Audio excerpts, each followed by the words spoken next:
It is an understatement for one to say that streets are constructed basically for free movement of vehicles and pedestrians. There are mainly 4 types of roads in Ghana. There are the first, second, third and fourth class roads.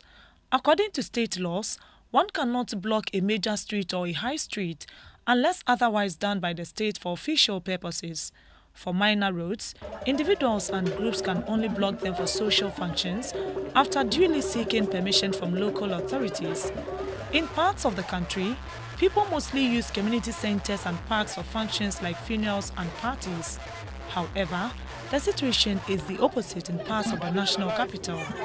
In Gamashi, Bukom, Jamestown, Accra New Town and Odoko, for instance, street blocking for social functions is the order of the day. This is Choco. A ride through this community and its surrounding areas in the morning shows street blocks for one reason or the other. The situation is even worse at Gamashi, especially in the evenings of Thursdays, Fridays, Saturdays and Sundays.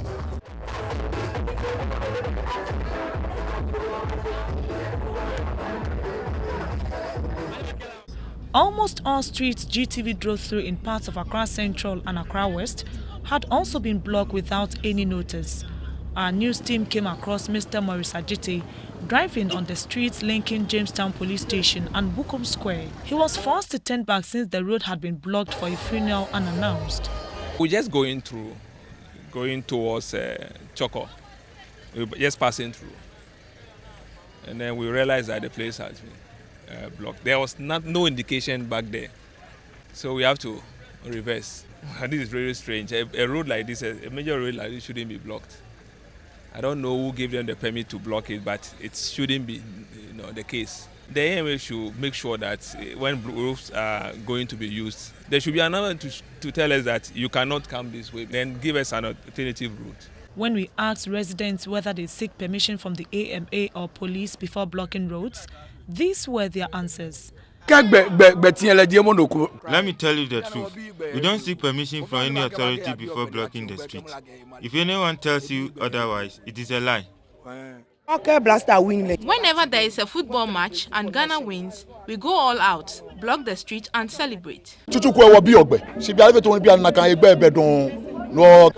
Formerly, we sought permission from the AMA or the police, but now we block the street by our own authority.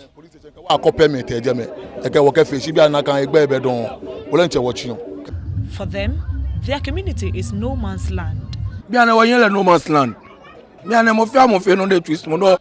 place is no man's land. Even if my hen hatches today, I'll block the street for an outdooring. No one can question or stop us. When quizzed on street blocking, the public relations officer of the Accra Metropolitan Assembly, Numo Blafo, explained why Accra finds itself in such a situation. We have a rule saying that to block a street, you need to seek the permission from the assembly. Actually, you also need to identify alternative routes that people will use before blocking the road. So when people come like this, we advise them to make sure that where they are going to engage in that event, they actually don't make people to go through so much toil before getting out of where they are. They need to identify certain alternative roads, and we even advise them on the roads that they can use and all that. But sometimes you realize that some people don't come for permission before blocking the road. Yeah. It isn't like there is any tangible, I would say, punishment.